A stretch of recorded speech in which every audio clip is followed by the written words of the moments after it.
मेरा नाम मोहम्मद बशीर है। ये मेरी कहानी है।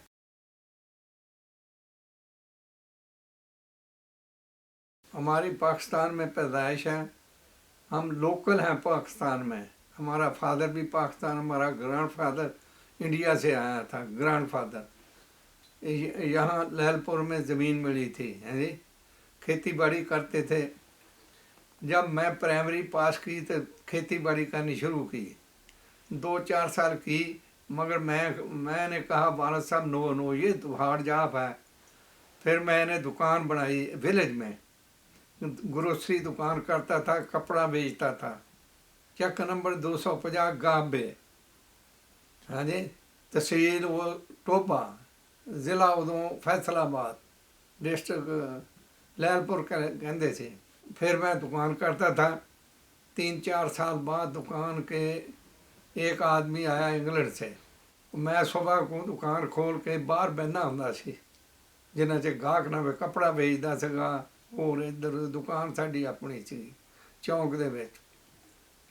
ਉਹ ਮੇਰੇ ਕੋਲ ਬਹਿ ਕੇ ਗੱਲਾਂ ਕਰਿਆ ਕਰੇ ਇੰਗਲੈਂਡ ਦੀਆਂ। ਮੈਂ ਕਿਹਾ ਕੀ ਕਰਦਾ ਹੁੰਦਾ? ਉਹ ਬੰਦਾ ਮੈਂ ਦੇਖਿਆ ਇੱਥੇ ਇੱਕ ਵਾਰੀ, ਹੋ ਗਿਆ 20 ਸਾਲ। ਉਹ ਕਹਿੰਦਾ ਮੈਂ ਉੱਥੇ ਡੋਰ ਬਿਜ਼ਨਸ ਕਰਦਾ। ਮੈਂ ਕਿਹਾ ਉਹ ਕੀ ਹੁੰਦੀ ਆ? ਉਹ ਕਹਿੰਦਾ ਕੱਪੜੇ ਪਾ ਲੈਂਦੇ ਆ ਟੱਚੀ ਕੇਸ 'ਚ ਛੋਟੇ ਜਿਹੇ, ਤਾਂ ਸਰਦੀ ਬਹੁਤ ਹੁੰਦੀ ਹੈ ਤਾਂ ਡੋਰ ਟੂ ਡੋਰ ਜਾਂਦੇ ਆ ਲੋਕ ਵਿਲੇਜ ਦੇ ਅੰਦਰ ਬੱਸ 'ਤੇ ਚੜ੍ਹ ਕੇ। ਉਹ ਮੈਨੂੰ ਸਟੋਰੀ ਇੱਦਾਂ ਦੀ ਸੁਣਾਈ। ਮੈਂ ਕਿਹਾ ਵੀ ਆਪਾਂ, ਮੈਨੂੰ ਕਹਿੰਦਾ ਵੀ ਤੂੰ ਵੀ ਜਾਣਾ ਇੰਗਲੈਂਡ? ਮੈਂ ਕਿਹਾ ਨੋ ਨੋ। ਮੈਂ ਕਿਹਾ ਇੱਥੇ ਆਰਾਮ ਨਾਲ ਬੈਠੇ ਰੋਟੀ ਖਾਂਦੇ ਆ ਅਤੇ ਉੱਥੇ ਮੁਸੀਬਤ 'ਚ ਫਸ ਜਾਣਾ। ਨੋ ਨੋ, ਆਪਾਂ ਤਾਂ ਨਹੀਂ ਜਾਂਦੇ। ਉਹ ਕੁਛ ਸਾਲ ਕੁ ਲੰਘਿਆ ਤਾਂ ਮੇਰਾ ਇੱਕ ਹੋਰ ਫਰੈਂਡ ਸੀਗਾ, ਉਹ ਵੀ ਦੁਕਾਨ ਕਰਦਾ ਸੀ। ਉਹਦਾ ਇੱਕ ਰਿਸ਼ਤੇਦਾਰ ਰਿਆਸਤ 'ਚ ਰਹਿੰਦਾ ਸੀ। ਉਹ ਇੰਗਲੈਂਡ 'ਚੋਂ ਗਿਆ। ਜਦੋਂ ਇੰਗਲੈਂਡ 'ਚੋਂ ਗਿਆ ਨਾ, ਤਾਂ ਉਹਨੇ ਕਿਤੇ ਉਹਦੇ ਕੋਲ ਕਿਹਾ ਵੀ ਮੈਂ ਉੱਥੇ ਹਰਡਸ ਵਿੱਚ ਕੰਮ ਕਰਦਾ, ਫੈਕਟਰੀ 'ਚ। ਬਹੁਤ ਮਜ਼ਾ, ਇੱਥੇ ਤੁਸੀਂ ਦੁਕਾਨਾਂ 'ਚ ਕੀ ਕਮਾਉਂਦੇ ਆ। ਉਹਨੂੰ ਕਿਤੇ ਉਹਨੇ ਮਸ਼ਵਰਾ ਦਿੱਤਾ ਵੀ ਤੂੰ ਆ। ਉਹ ਆਇਆ ਮੇਰੇ ਕੋਲ, ਮੇਰਾ ਫਰੈਂਡ ਸੀਗਾ। ਮੈਨੂੰ ਕਹਿੰਦਾ ਚਲੀਏ ਇੰਗਲੈਂਡ। ਮੈਂ ਕਿਹਾ ਮਾਰੋ ਗੋਲਾ, ਉੱਥੇ ਕੀ ਕਰਨਾ, ਪਾਲੇ ਮਰਨਾ, ਆਪਾਂ ਤਾਂ ਨਹੀਂ ਜਾਂਦੇ। ਉਹ ਮੈਨੂੰ ਰੋਜ਼ ਹੀ ਆ ਕੇ ਨਾ ਇਹ ਸਿਫਤਾਂ ਹੀ ਸੁਣਾਇਆ ਕਰੇ। 59 ਹੋਣਾ, 59 ਲਾ ਲਓ। ਅੱਛਾ 60 ਤਾਂ ਫਿਰ ਅਸੀਂ ਤਿਆਰੀ ਫੜ ਲਈ ਨਾ। ਮੈਂ ਕਿਹਾ ਚਲੋ ਫਿਰ ਬਜ਼ੁਰਗਾਂ ਨਾਲ ਇੱਕ ਦਿਨ ਸਲਾਹ ਕਰ ਲਈ, ਬਜ਼ੁਰਗਾਂ ਨਾਲ ਮਸ਼ਵਰਾ ਕਰੀਏ। ਉਦੋਂ ਮੇਰੀ ਸ਼ਾਦੀ ਹੋਈ ਸੀ, 2 ਸਾਲ ਹੋ ਗਏ, 2-3। ਅੱਛਾ, ਮੇਰੇ ਤੋਂ ਬੱਚਾ ਕੋਈ ਨਹੀਂ ਸੀ, ਉਹਦਾ ਇੱਕ ਬੱਚਾ ਸੀਗਾ। ਅੱਛਾ, ਉਹ ਮੈਨੂੰ ਕਹਿੰਦਾ ਵੀ, ਮੈਂ ਕਿਹਾ ਚਲੋ ਬਜ਼ੁਰਗਾਂ ਨੂੰ ਪੁੱਛਦੇ ਹਾਂ। ਉਹ ਵਾਲਦ ਸਾਹਿਬ ਸਾਡੇ ਤਾਂ, ਉਹਦਾ ਵਾਲਦ ਨਾਲ ਨਾਲ ਜ਼ਮੀਨ ਸੀਗੀ, ਮੁਰੱਬੇ ਚਲੇ ਗਏ। ਅਤੇ ਉਹਨਾਂ ਨਾਲ ਗੱਲਬਾਤ ਕੀਤੀ। ਉਹ ਤਾਂ ਲੱਗ ਪਿਆ ਗਾਲਾਂ ਕੱਢਣ ਜਿੱਦਾਂ ਜ਼ਿਮੀਂਦਾਰ ਕਰਦੇ ਹੁੰਦੇ। ਉਹ ਕਹਿੰਦੇ ਨਹੀਂ, ਉਹ ਤੁਹਾਡਾ ਵਿਆਹ ਹੋਇਆ, ਤੁਸੀਂ ਉੱਥੇ ਗਏ ਤਾਂ ਮੁੜ ਕੇ ਨਹੀਂ ਆਉਣਾ। ਬਹਰਹਾਲ ਫੇਰ ਨਾ ਹੌਲੀ ਹੌਲੀ ਅਸੀਂ ਮਨਾ ਲਿਆ ਉਹਨਾਂ ਨੂੰ। ਫਿਰ ਅਸੀਂ ਦੋਵਾਂ ਜਣਿਆਂ ਨੇ ਮਸ਼ਵਰਾ ਕੀਤਾ ਵੀ ਬੰਦਾ ਲੱਭੋ, ਜਾਣਾ ਕਿੱਦਾਂ,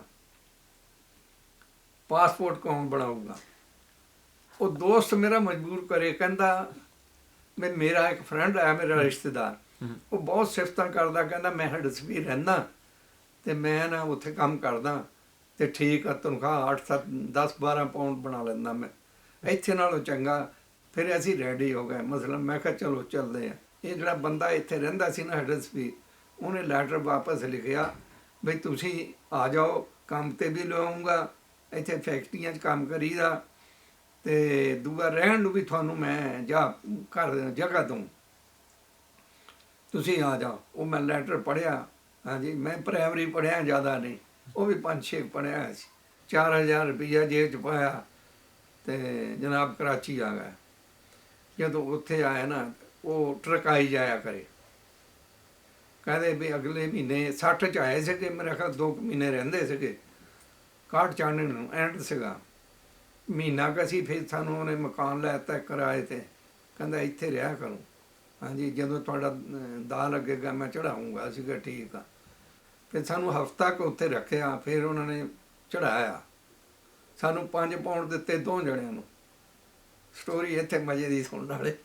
5 ਪਾਉਂਡ ਦਿੱਤੇ 2 ਜਣਿਆਂ ਨੇ। ਸਾਡੇ ਕੋਲ 4-4 ਹਜ਼ਾਰ ਰੁਪਈਆ ਲੈ ਲਿਆ। ਪੈਸੇ ਪਹਿਲਾਂ ਹੀ ਦੇ ਬੈਠੇ ਸੀ ਅਸੀਂ। ਅਤੇ ਅਸੀਂ ਜਨਾਬ ਜਹਾਜ਼ 'ਤੇ ਚੜ੍ਹ ਗਏ, ਚੜ੍ਹਾ ਦਿੱਤਾ ਉਹਨੂੰ।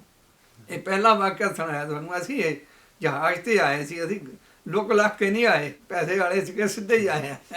ਇਸ ਵੇਲੇ ਏਅਰਪੋਰਟ ਤੇ ਉਤਰੇ, ਦੇਖਿਆ ਹੋ ਕੇ ਮਾਰੇ ਗਏ, ਇੱਥੇ ਕਿੱਥੇ ਆ ਫਸੇ ਠੰਡ 'ਚ ਹੈ ਜੀ। ਤੇ ਭੈੜਾ ਹੀ ਹਾਰ ਲੱਗਾ ਸਾਨੂੰ। ਫਿਰ ਹੁਣ ਜਦੋਂ ਬਾਹਰ ਨਿਕਲ ਜਾਣਾ, ਕਿਹੜੀ ਮੌਕੋ ਆ। ਫਿਰ ਚੱਲ ਪਿਆ ਜੀ, ਕੋਚ 'ਚ ਬਹਿ ਗਏ। ਉਹ ਦੂਏ ਬੰਦੇ ਤੇ ਚਲੇ ਗਏ ਨਿਊ ਕੈਸਲ। ਅਸੀਂ ਜਾਣਾ ਸੀਗਾ ਹਡੇਰਸਫੀਲਡ। ਅਸੀਂ ਉਹ ਟਿਕਟ ਲੈਣ ਗਏ। ਹਾਂ ਜੀ, ਮੇਰੇ ਹੱਥ 'ਚ ਟਿਕਟ ਨਾ ਪੈਸੇ ਪੜੇ ਤਾਂ ਉਹਨੇ, ਮੈਂ 5 ਪਾਉਂਡ ਉਹਨੂੰ ਫੜਾਏ। ਉਹ ਕਹਿੰਦਾ 50 ਪੈਂਸ ਮੋਰ। ਮਾੜੀ ਯੈਸ ਨੂੰ ਤਾਂ ਪਤਾ ਸੀਗਾ।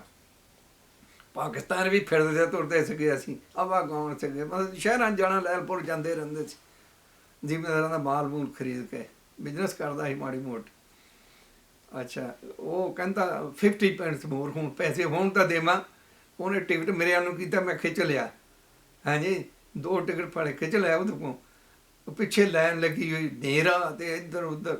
ਉਹ ਕਹਿੰਦਾ 50 ਪੈਂਸ ਮੋਰ। ਪਿੱਛੇ ਇੱਕ ਮੁੰਡਾ ਮੀਰਪੁਰੀਆ ਖੜ੍ਹਾ ਸੀ, 2 ਬੰਦੇ ਛੱਡ ਕੇ। ਉਹ ਉਹਨੂੰ ਕਹਿੰਦਾ ਅੰਗਰੇਜ਼ੀ 'ਚ, ਬਈ ਮੈਂ ਦੇ ਦੂੰਗਾ 50 ਪੈਂਸ। ਹਾਂਜੀ, ਤੂੰ ਇਹਨਾਂ ਨੂੰ ਨਾ ਕਹਿ।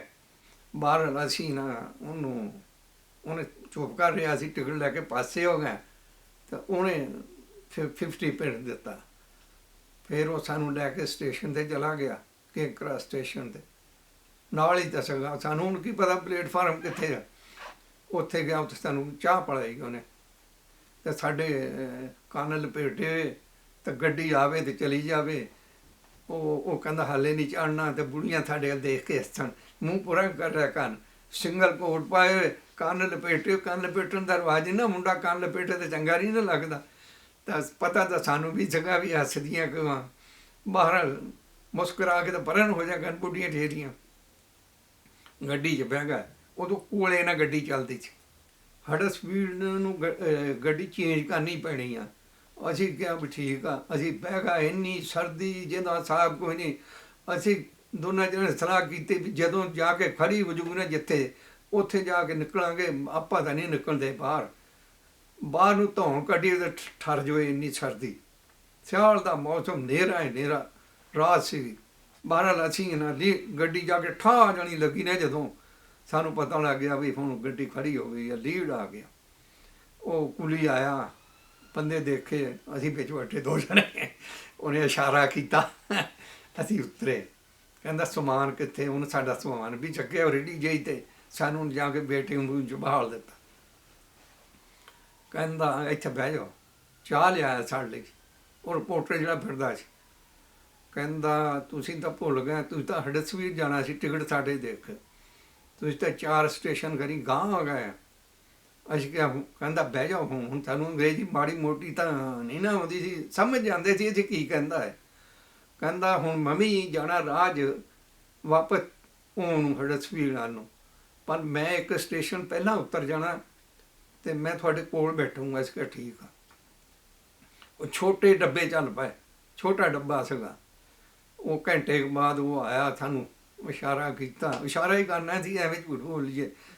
ਕੀਤਾ ਸੀ ਕਿ ਕਹਿੰਦਾ ਵੀ ਆ ਜਾਓ। ਅਸੀਂ ਉੱਠ ਕੇ ਤੁਰ ਪਏ। ਤਾਂ ਉਹ ਜਨਾਬ ਹੁਣ ਸਮਾਨ ਸਾਡਾ ਚੱਕਿਆ, ਵਿੱਚ ਰੱਖਿਆ, ਕੋਲ ਬਹਿ ਗਿਆ। ਕਹਿੰਦਾ ਸਟੇਸ਼ਨ ਗਿਣਦਾ ਗਿਆ, ਛੋਟੇ ਸਟੇਸ਼ਨ ਸੀਗੇ। ਨਾਲੇ ਅਸੀਂ ਹੱਸੀਏ, 4, ਕਹਿੰਦਾ 4 ਉਂਗਲੀਆਂ ਖੜੀਆਂ ਕਰ, ਕਹਿੰਦਾ 4। ਹਾਂਜੀ, ਜਦੋਂ ਪਹਿਲਾ ਸਟੇਸ਼ਨ ਗਿਆ, ਕਹਿੰਦਾ 1 ਆ ਗਿਆ, ਫਿਰ ਦੂਆ ਆ ਗਿਆ, ਫਿਰ ਤੀਆ ਆ ਗਿਆ। ਕਹਿੰਦਾ ਮੈਂ ਚੱਲਿਆ। ਹਾਂਜੀ, ਤਾਂ ਉਹ ਜਿਹੜਾ ਗੱਡੀ ਚਲਾਉਂਦਾ ਸੀਗਾ ਨਾ, ਉਹਨੂੰ ਕਹਿ ਗਿਆ ਵੀ ਇਹਨਾਂ ਨੂੰ ਹਡਰਸਫੀਲਡ ਲੈ ਦੇ, ਨਹੀਂ ਤਾਂ ਇਹਨੇ ਨਹੀਂ ਰਹਿਣਾ। ਉਹਨੇ ਕੁਲੀ ਨੂੰ ਆਵਾਜ਼ ਮਾਰੀ, ਉਹਨੇ ਸਾਡਾ ਸਮਾਨ ਚੱਕਿਆ। ਉਹਨੇ ਕਿਹਾ ਇਹਨਾਂ ਨੂੰ ਘਰ ਛੱਡ ਕੇ ਆਉਣਾ, ਟੈਕਸੀ ਵਾਲਿਆਂ ਨੂੰ ਲੈ ਕੇ ਨਾ, ਇਹਨੂੰ ਟੈਕਸੀ ਵਾਲਿਆਂ ਨੂੰ ਕਹਿ, ਇਹਨਾਂ ਨੂੰ ਬੂਹੇ ਮੂਹਰੇ ਛੱਡ ਕੇ ਆਉਣਾ। ਪੈਸੇ ਉਸ ਬੰਦੇ ਕੋਲ ਲੈਣੇ ਜਿਹਦੇ ਘਰ ਜਾਊਗਾ, ਘਰ ਵਾਲੇ ਕੋਲ। ਇਹਨਾਂ ਕੋਲ ਪੈਸੇ ਹੈ ਨਹੀਂ। ਉੱਥੇ ਅਸੀਂ ਗਏ ਤਾਂ ਹਨੇਰਾ ਹੀ ਸੀਗਾ, ਤੜਕੇ ਦਾ। ਬੈਲ ਕੀਤੀ ਤਾਂ ਉਹੀ ਬੰਦਾ ਉੱਠ ਕੇ ਆਇਆ। ਉਹਨੇ ਪਹਿਲਾਂ ਟੈਕਸੀ ਵਾਲੇ ਨੂੰ ਪੈਸੇ ਦਿੱਤੇ, ਨਾਲੇ ਸਾਨੂੰ ਅੰਦਰ ਬਾੜ ਲਿਆ, ਅਤੇ ਚਾਹ ਸ਼ਾਹ ਪੜਾਈ, ਅਤੇ ਫਿਰ ਬਹਿ ਗਿਆ। ਪਹਿਲੇ 2 ਬਸ ਉੱਥੇ ਰੋਟੀ ਕਰ ਲੈਣੀ, ਲੰਮੇ ਪੈ ਜਾਣਾ। ਰਾਤ ਵੀ ਉੱਦਾਂ ਦੀ, ਦਿਨ ਵੀ ਉੱਦਾਂ ਦਾ, ਹਨੇਰਾ ਹੀ ਹਨੇਰਾ। ਉਹ ਕਹਿੰਦਾ ਸੀ ਵੀ ਜੇ ਤੁਹਾਡਾ ਜੀਅ ਕਰੇ ਨਾ ਖਾਣ ਨੂੰ, ਇਹ ਗੈਸ ਵਾ ਅਤੇ ਬਰੈਡਾਂ ਪਈਆਂ, ਅੰਡੇ ਪਏ, ਜੋ ਮਰਜ਼ੀ ਬਣਾ ਕੇ ਖਾਓ। ਅਸੀਂ ਗੈਸ ਕਰਤਾ ਫੁੱਲ। ਉੱਥੇ ਤਾਂ ਮੁਫਤ ਲੱਭਦਾ ਸੀ ਰੋਟੀ ਘਰ, ਹਾਂਜੀ, ਪੱਕੀ ਪਕਾਈ, ਨਾ ਪਤਾ ਕੀ ਤੱਤੀ ਕਰਨੀ, ਨਾ ਲੈਣਾ ਦੇਣਾ, ਸਾਰਾ ਪੱਕਾ ਹੈ। ਜਦੋਂ ਜਾਣਾ ਜਾ ਕੇ ਖਾ ਲੈਣਾ ਘਰ। ਅੱਛਾ, ਮੁੰਡਿਆਂ ਨੇ ਬਣਾ ਦੇਣਾ। ਉਹ ਅਸੀਂ ਜਨਾਬ ਗੈਸ ਫੁੱਲ ਕਰਤਾ, ਅੱਗ ਲਾ ਦਿੱਤੀ ਉਹਨੂੰ, ਤਾਂ ਉੱਤੇ ਰੱਖਤਾ ਬਟਰ ਪਾ ਕੇ, ਉਹਨੂੰ ਅੱਗ ਲੱਗ ਜਾਇਆ ਕਰੇ। ਜਦੋਂ ਆਂਡਾ ਪਾਈਏ ਉਦੋਂ ਵੀ ਅੱਗ ਲੱਗ ਜਾਇਆ ਕਰੇ। ਉਹ ਫੁੱਲ ਜਿਉਂ ਸੀਗਾ। ਅੱਛਾ, ਤੇਲ ਸੀਗਾ, ਉਹਨੂੰ ਅੱਗ, ਬਟਰ ਨੂੰ ਅੱਗ ਪੈ ਜਾਇਆ ਕਰੇ, ਬੰਦ ਕਰ ਦਿਆ ਕਰੀਏ। ਉਹ ਸਾਨੂੰ 10-15 ਮਿੰਟ ਹੋ ਗਏ ਇੱਦਾਂ ਕਰਦੇ ਹਨ। ਕਈ ਸਾੜੇ ਉਹਦੇ ਕਮਰੇ 15-20 ਸੀਗੇ, ਇੱਕ ਇੱਕ ਕਮਰੇ 'ਚ 2-2 4-4 ਬੰਦੇ ਰਹਿੰਦੇ ਸੀ। ਹਾਂਜੀ, ਆਪਣੇ ਸੀਗੇ ਜਿਹੜੇ ਬੰਦੇ ਆਏ ਸੀ ਨਾ, ਆਪਣੇ ਲੋਕ ਸੀਗੇ। ਰੋਟੀ ਤੁਸੀਂ ਆਪਣੀ ਖਾਣੀ, ਇੱਕ ਦਿਨ ਹਾਂਡੀ ਬਣਾ ਲਈ, 3-4 ਦਿਨ ਕੱਢ ਲੈਣੇ ਉਹਦੇ ਨਾਲ। ਰੋਟੀਆਂ ਬਣਾਉਣੀਆਂ ਸਿੱਖ ਲਈਆਂ। ਫਿਰ ਇੱਥੇ ਆ ਕੇ ਪਤਾ ਲੱਗਾ ਉਹ ਰੌਂਗ ਜਗ੍ਹਾ ਆ ਫਸੇ। ਹਾਂਜੀ, ਉਹ 2 ਹਫ਼ਤੇ ਬਾਅਦ ਫਿਰ ਹੌਲੀ ਹੌਲੀ ਗਿੱਝ ਗਏ। ਮੁੰਡਿਆਂ ਨਾਲ ਗੱਪਾਂ ਛਾਪਾਂ ਮਾਰਨੀਆਂ, ਸਾਰੀ ਦਿਹਾੜੀ ਤਾਂ ਕੰਮ 'ਤੇ ਰਹਿਣਾ। ਜਦੋਂ ਘਰ ਆਉਣਾ, ਤੁਸੀਂ ਵੀ ਆ ਗਏ, ਮੈਂ ਵੀ ਆ ਗਿਆ, ਇੱਕ ਦੂਜੇ ਨਾਲ ਗੱਪਾਂ ਮਾਰਨੀਆਂ। ਫਿਰ ਹੌਲੀ ਹੌਲੀ ਦਿਲ ਲੱਗ ਗਿਆ। ਉਹਦੇ ਨਾਲ ਕੰਮ ਕਰਦਾ ਹੁੰਦਾ। ਉਹਦੇ ਘਰ ਮੈਂ ਰਿਹਾ 2 ਮਹੀਨਾ। ਉਹਦੀ ਫੈਮਿਲੀ ਸੀਗੀ। ਉਸ ਤੋਂ ਬਾਅਦ ਫਿਰ ਅਸੀਂ ਆਪਣਾ ਘਰ ਲੈ ਲਿਆ। ਅਤੇ ਮੇਰਾ ਕਜ਼ਨ ਅਤੇ ਮੈਂ ਦੋਵੇਂ ਜਣੇ ਕੰਮ ਕਰਨ ਲੱਗ ਪਏ ਨਾ। ਮੈਂ ਟੈਕਸ ਚਾਰਜ ਕਰਦਾ ਸੀ, ਉਹ ਬੱਸਾਂ 'ਚ। ਫਿਰ 800 ਦਾ ਅਸੀਂ ਆਪਣਾ ਘਰ ਲੈ ਲਿਆ, ਚੰਗਾ ਵੱਡਾ 7-8 ਕਮਰੇ ਦਾ। ਟਾਰੰਟ ਬਾਅਦ 6 ਕਮਰੇ ਸੀਗੇ ਮੇਰਾ ਖਿਆਲ ਆ, ਇੰਨੇ ਕੁ ਹੋਣੇ ਅੱਜ। ਫਿਰ ਇੱਦਾਂ ਜਦੋਂ ਤੁਸੀਂ ਕੰਮ ਲੱਗ ਪਿਆ ਕਰਨ, ਫਿਰ ਆਦਮੀ ਦਾ ਦਿਲ ਲੱਗ ਜਾਂਦਾ। ਫਿਰ ਕੰਪਨੀ ਹੋ ਗਈ, ਬੰਦੇ ਹੋਰ ਲੱਗ ਪਏ ਆਉਣ। ਕੋਈ ਪਤਾ ਨਹੀਂ ਕਿੰਨੇ ਚਿਰ ਲਈ ਆਏ ਸੀ, ਇਹ ਜ਼ੇਨ 'ਚ ਹੀ ਨਹੀਂ ਸੀ। ਉੱਦਾਂ ਹੀ ਇੰਗਲੈਂਡ ਨੂੰ ਚਲੇ ਆ ਗਏ ਬਸ। ਫਿਰ ਜਦੋਂ ਇੱਥੇ ਆਏ, ਪਹਿਲਾਂ ਦਿਲ ਨਹੀਂ ਲੱਗਦਾ ਸੀ 2 ਹਫ਼ਤੇ। ਬਾਅਦ 'ਚ ਗਿੱਝ ਗਿਆ ਮੁੰਡੇ ਦੇ ਨਾਲ ਹੀ। ਫਿਰ ਖਿਆਲ ਹੀ ਨਹੀਂ ਸੀ, ਫਿਰ ਇਰਾਦਾ ਹੀ ਨਹੀਂ ਸੀ ਪਾਕਿਸਤਾਨ ਜਾਣ ਦਾ। 12 ਸਾਲਾਂ ਬਾਅਦ ਗਿਆ। ਹਾਂਜੀ, ਹਾਲੇ ਮੈਂ ਜਾਣਾ ਨਹੀਂ ਸੀ, ਮੇਰਾ ਇਰਾਦਾ ਨਹੀਂ ਸੀ ਜਾਣ ਦਾ। ਮੈਂ ਕੀ ਜਾਣਾ। ਅੱਛਾ, ਇਹ ਮੈਨੂੰ ਹਾਜਮ ਕਹਿੰਦੀ ਵੀ ਤੁਸੀਂ ਜਾਓ, ਵਾਲਦਾ ਤੁਹਾਡੀ ਠੀਕ ਨਹੀਂ। ਮੈਂ ਕਿਹਾ ਚਲੋ। ਫਿਰ ਮੈਂ ਤੇ ਚਲਾ ਗਿਆ। ਤਾਂ ਉਹਦੇ ਆਲੇ ਦੁਆਲੇ ਨਾ, ਜਿੱਥੇ ਮੈਂ ਇਕੱਲਾ ਹੀ ਖੜਾ, ਮੇਰਾ ਉੱਤੇ ਬੈਗ ਰੱਖਿਆ, ਉਹਦਾ ਬੈਗ ਰੱਖਿਆ, ਅਤੇ ਮੇਰੇ ਆਲੇ ਦੁਆਲੇ ਖੜੇ ਮੇਰਾ ਭਾਈ, ਮੇਰੀ ਵਾਲਦਾ, 3-4 ਜਣੇ, ਮੇਰਾ ਕਜ਼ਨ, ਹੋਰ ਇੱਧਰ ਉੱਧਰ। ਉਹ ਛੋਟਾ ਭਾਈ ਕਹਿੰਦਾ ਵੀ ਇਸ ਬੰਦੇ ਨੂੰ ਪੁੱਛੋ, ਕੋਈ ਬਸ਼ੀਰ ਨਾਂ ਦਾ ਬੰਦਾ ਆਇਆ। ਹਾਂਜੀ, ਮੈਂ ਸੁਣਾ, ਨਾਲੇ ਉੱਧਰ ਨੂੰ ਦੇਖਾਂ। ਉਹ ਫਿਰ ਇੱਕ ਭਰਾ ਮੇਰਾ ਪੁੱਛਦਾ ਮੈਨੂੰ ਵੀ ਤੇਰਾ ਨਾਂ ਕੀ ਆ? ਮੈਂ ਕਿਹਾ ਮੁਹੰਮਦ ਬਸ਼ੀਰ। ਕਹਿੰਦਾ ਤੂੰ ਗਲਾਸਗੋ ਤੋਂ ਆਇਆ? ਮੈਂ ਕਿਹਾ ਆ। ਕਹਿੰਦਾ ਮੇਰਾ ਨਾਂ ਮੁਹੰਮਦ ਰਫੀਕ ਆ। ਕਹਿੰਦਾ ਆਪਣੀ ਵਾਲਦਾ ਵਾ। ਫਿਰ ਮੈਂ ਜੱਫੀ ਜੁੱਫੀ ਪਾਈ, ਸਾਰੇ ਫਿਰ ਮਿਲੇ। ਮੈਂ ਵਾਲਦਾ ਨੂੰ ਤਾਂ ਸਾਰਾ ਕਦਨਾਂ ਨੂੰ ਸਾਰਿਆਂ ਨੂੰ ਪੁੱਛਿਆ ਵੀ ਤੁਸੀਂ ਮੈਨੂੰ ਪਛਾਣਿਆ? ਕਹਿੰਦੇ ਨਹੀਂ। ਮੈਂ ਕਿਹਾ ਤੁਹਾਨੂੰ ਇੱਥੇ ਖੜ੍ਹੇ 10 ਮਿੰਟ ਹੋ ਗਏ, ਮੈਨੂੰ ਪਛਾਣਿਆ? ਕਹਿੰਦੇ ਨਹੀਂ। ਮੈਂ ਕਿਹਾ ਮੈਨੂੰ ਵੀ ਨਹੀਂ। ਕਹਿੰਦੇ ਸਾਨੂੰ ਤੋਜੋ ਨਹੀਂ ਸੀ ਕੋਈ, ਤੂੰ ਸਾਨੂੰ ਲੈਟਰ ਨਹੀਂ ਲਿਖਿਆ ਆਇਆ ਸੀ। ਮੈਂ ਕਿਹਾ ਮੇਰੀ ਵੀ ਪਛਾਣ 'ਚ ਨਹੀਂ ਆਈ, ਹਾਲਾਂਕਿ ਮੇਰੇ ਕੋਲ ਖੜ੍ਹੇ ਸੀ। 3 ਸਾਲ ਹੋ ਗਏ ਨਾ। ਫਿਰ ਇਹ ਲੱਗੇ ਪਾਬੰਦੀ ਲਾਉਣ ਅੰਗਰੇਜ਼, ਕਿ ਵੀਜ਼ਾ ਲੈ ਕੇ ਆਉਣਾ ਪਿਆ ਕਰੂਗਾ। ਪਹਿਲਾਂ ਹਾਲੇ ਇਰਾਦਾ ਨਹੀਂ ਸੀਗਾ ਹੋਰ, ਮਤਲਬ 4 ਪੈਸੇ ਬਣਾਈਏ। ਇਰਾਦਾ ਹੀ ਸੀ ਵਾਪਸ ਜਾਣ ਦਾ, ਵੀ ਵਾਪਸ ਹਾਂਜੀ ਪੈਸੇ ਭੇਜਾਂਗੇ, ਵਾਪਸ ਜਾਵਾਂਗੇ। ਫਿਰ ਜੇ ਇਸ ਵੇਲੇ ਦੇਖਿਆ ਵੀ ਨਹੀਂ ਹੁਣ ਨਹੀਂ ਜਾਣਾ, ਸੋਚ ਹੀ ਹੁੰਦੀ ਹੈ ਨਾ। ਉਹ ਫਿਰ 3-4 ਭਰਾ ਤਾਂ ਅਸੀਂ ਇਕੱਠੇ ਹੋ ਗਏ, ਕਜ਼ਨ ਅਤੇ ਹੋਰ ਇੱਧਰ। ਫਿਰ ਇਰਾਦਾ ਚੇਂਜ ਕਰ ਲਿਆ। ਇੱਥੇ ਗਲਾਸਗੋ ਆਏ ਹਾਂ। ਪਹਿਲਾਂ ਉੱਥੇ ਵੀ ਨਹੀਂ ਪੜ੍ਹਦੇ ਸੀਗੇ, ਹਡਸਫੀ ਰਹੇ ਹਾਂ, ਪਤਾ ਹੀ ਨਹੀਂ ਸੀ। 1-2 ਮੁੰਡੇ ਸੀਗੇ ਨਮਾਜ਼ ਪੜ੍ਹਦੇ ਹੁੰਦੇ। ਮਸਜਿਦ ਹੀ ਕੋਈ ਨਹੀਂ ਸੀਗੀ, ਜਗ੍ਹਾ ਹੀ ਕੋਈ ਨਹੀਂ ਸੀਗੀ ਬਣਾਈ ਹੋਈ। ਫਿਰ ਇੱਕ ਬੰਦਾ ਸੀਗਾ, ਉਹਨੇ ਮਾੜੀ ਜਿਹੀ ਜਗ੍ਹਾ ਬਣਾਈ ਸੀ ਵੀ ਕਿਤੇ ਕਿਤੇ ਨਮਾਜ਼ ਪੜ੍ਹਨ ਜਾਂਦੇ ਹੁੰਦੇ ਸੀ। ਹਾਂਜੀ, ਹੁਣ ਤਾਂ ਹਡਸਫੀ ਕਈ ਮਸਜਿਦਾਂ ਬਣ ਗਈ। ਉਸਦੇ ਜ਼ਰੂਰ ਰੱਖਦੇ ਸੀ ਅਸੀਂ। ਈਦ ਵੀ ਇਕੱਠੇ ਹੋ ਜਾਣਾ 5-7 ਦਿਨ ਦੇ ਘਰ, ਈਦ ਪੜ੍ਹ ਲੈਣੀ ਬਸ। ਬੱਸਾਂ ਹੁੰਦੀਆਂ ਸੀ ਡਬਲ ਡੈਕਰ, ਉਹ ਜਿਹਦੇ 'ਚ ਆਟਾ ਨਹੀਂ ਬੈਗ ਪਾਈਦਾ ਹੁੰਦਾ, ਉਹ ਫੜ ਲੈਣਾ 2 ਜਣਿਆਂ ਨੇ, ਤਾਂ ਫਾਰਮ ਨੂੰ ਤੁਰ ਪੈਣਾ ਸ਼ਹਿਰੋਂ ਬਾਹਰ। ਹਾਂਜੀ, ਉਹ ਜੇ 2-4 ਮੀਲ ਬੱਸ ਚਲੀ ਜਾਣੀ ਨੇ, ਜਿੱਥੇ ਫਾਰਮ ਹੋਣਾ ਉੱਥੇ ਉਤਰ ਜਾਣਾ। ਉਤਰ ਕੇ ਫਾਰਮ ਜਾ ਬਣਨਾ, ਯੂ ਸੋਲਡ ਚਿਕਨ। ਅੱਛਾ, ਉਹਨਾਂ ਨੂੰ ਕਹਿਣਾ ਯੈਸ, ਉਹਨੂੰ ਕਹਿਣਾ ਹੋ ਮੁੱਚ, ਕਹਿਣਾ 2.5 ਸ਼ਿਲਿੰਗਾਂ, ਕਿਸੇ ਨੂੰ ਕਹਿਣਾ 3 ਸ਼ਿਲਿੰਗਾਂ। ਇੱਦਾਂ ਕਰਕੇ ਉੱਥੇ ਚਿਕਨ ਲੈ ਲੈਣੀ, ਉੱਥੇ ਹੀ ਜ਼ਬ੍ਹਾ ਕਰ ਲੈਣੀਆਂ, ਉੱਥੇ ਹੀ ਖੱਲਾ ਲਾ ਕੇ ਸਿੱਟ ਦੇਣੀਆਂ। ਬਿਜ਼ਨਸ 'ਚ ਮੇਰੇ ਐਕਸਪੀਰੀਅੰਸ ਦੇ ਮੁਤਾਬਕ ਮੇਨ ਪਾਵਰ ਹੋਣੀ ਆਪਣੀ ਮੇਨ ਪਾਵਰ ਹੋਣੀ ਬਹੁਤ ਜ਼ਰੂਰੀ ਹੈ। ਦੋ ਬੰਦੇ ਲਾਜ਼ਮੀ ਹੋਣੇ ਚਾਹੀਦੇ ਹੈ ਜਦੋਂ ਬਿਜ਼ਨਸ ਸ਼ੁਰੂ ਕਰਨੀ ਹੈ। ਸਮਝ ਗਏ ਨਾ, ਤੁਸੀਂ ਦੁਕਾਨ ਗਰੋਸਰੀ ਦੀ ਕਰਨੀ ਆ, ਰੈਸਟੋਰੈਂਟ ਕਰਨਾ, ਮੇਨ ਪਾਵਰ ਤੇ ਲਾਜ਼ਮੀ। ਦੂਸਰੀ ਆ, ਇੱਕ ਬ੍ਰੇਨ ਹੋਣਾ ਚਾਹੀਦਾ ਦੋਨਾਂ ਦਾ। ਇੱਕ ਬ੍ਰੇਨ ਦਾ ਮਤਲਬ ਆ ਜਿਹੜੀ ਗੱਲ ਇੱਕ ਜਣਾ ਕਰੇ ਨਾ ਦੂਆ ਕਹੇ ਵੀ ਯੈਸ। ਪਹਿਲਾਂ ਬਹਿ ਕੇ ਜੇ ਦੇਖ ਲਿਓ ਕਿਹੜਾ ਬ੍ਰੇਨ ਨਹੀਂ ਜ਼ਿਆਦਾ। ਜਦੋਂ ਤੁਸੀਂ ਦੋ ਜੀ ਰਲ ਕੇ ਕੰਮ ਕਰਦੇ ਆ ਨਾ ਕਦੀ ਨਹੀਂ ਫੇਲ ਹੋਵੋਗੇ। ਜੇ ਜਦੋਂ ਤੁਹਾਡੇ 'ਚ ਇਖਤਲਾਫ ਜ਼ਿਹਨੀ ਇਖਤਲਾਫ ਹੋ ਗਿਆ ਨਾ ਦੋਨਾਂ ਦਾ ਬਿਜ਼ਨਸ ਤਬਾਹ ਖਤਮ ਹੋ ਜਾਂਦੀ। ਤੁਸੀਂ ਦੋ ਬੰਦੇ ਭਾਵੇਂ ਅਲਫ ਤੋਂ ਸ਼ੁਰੂ ਹੋ ਕੇ ਜਿੱਡੀ ਮਰਜ਼ੀ ਬਿਜ਼ਨਸ ਕਰ ਲਓ, ਜਿਹਦੀ ਮੇਨ ਪਾਵਰ ਹੈ ਨਹੀਂ, ਇਕੱਲਾ ਬੰਦਾ ਜਿਹੜਾ ਨਾ ਉਹ ਨੌਕਰੀ ਕਰ ਸਕਦਾ, ਬਿਜ਼ਨਸ ਨਹੀਂ ਕਰ ਸਕਦਾ। ਇਲਮ ਬਹੁਤ ਬੜੀ ਸ਼ੈ ਹੈ। ਬੱਚਿਆਂ ਨੂੰ ਪੜ੍ਹਾਓ, ਦੀਨ ਵੀ ਪੜ੍ਹਾਓ, ਦੁਨੀਆ ਵੀ। ਬੱਚਿਆਂ ਨੂੰ ਪੜ੍ਹਾਓ ਤਾਂ ਕਿ ਯੂਰਪ 'ਚ ਰਹਿਣਾ ਤਾਂ ਕੰਪੀਟੀਸ਼ਨ ਆ। ਹਾਂਜੀ, ਬੱਚੇ ਪੜ੍ਹਨਗੇ, ਚੰਗੀਆਂ ਜਾਪਾਂ ਲੈਣਗੇ, ਗੌਰਮੈਂਟ 'ਚ ਜਾਣਗੇ। ਹਾਂਜੀ, ਅਤੇ ਗੌਰਮੈਂਟ 'ਚ ਹੁਣ ਅਸੀਂ ਆ ਗਏ ਹਾਂ, ਅਸੀਂ ਜਾਣਾ ਤਾਂ ਹੈ ਹੀ ਨਹੀਂ ਗਾ, ਸਾਡੀ ਔਲਾਦ ਨੇ। ਇਸ ਵਾਸਤੇ ਕੰਪੀਟੀਸ਼ਨ ਆ ਪੜ੍ਹਨ ਦਾ, ਪੜ੍ਹਾਈ 'ਚ। ਜੇ ਦੁਨੀਆ ਦਾ ਇਲਮ ਪੜ੍ਹੋ ਨਾਲ ਨਾਲ ਦੀਨ ਵੀ ਸਿੱਖੋ। ਦੁਨੀਆ ਦੇ ਇਲਮ ਦੇ ਅੰਦਰ ਵੀ ਉਹਨੂੰ ਤਵੱਜੋ ਦਿਓ।